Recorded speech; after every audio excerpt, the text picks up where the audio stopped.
Why does your scanner show the P0133 engine code? What does it mean? P0133 is a diagnostic trouble code for O2 sensor circuit slow response, Bank 1 sensor 1. It indicates the ECM senses that the O2 sensor is not changing its voltage output quickly enough to the changing air-fuel ratio. Under this circumstance, short-distance driving is permitted, but your vehicle should be repaired as soon as possible. So what causes this imbalance here are the most common culprits. This error could be caused by these possible faults in your car.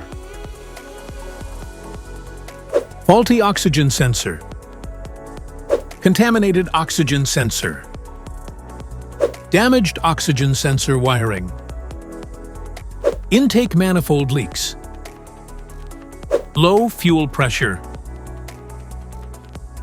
Each DTC code corresponds to a specific issue in your vehicle. This error occurs in OBD2 equipped vehicles, especially those manufactured since 1996. It is commonly found in Ford, Volkswagen, BMW, Audi, Hyundai, Toyota, and Chevrolet. If you want to fix this error code, let us know in the comments section. We will definitely make the video on your demand. If you like this video, don't forget to subscribe to our channel. Thanks for watching.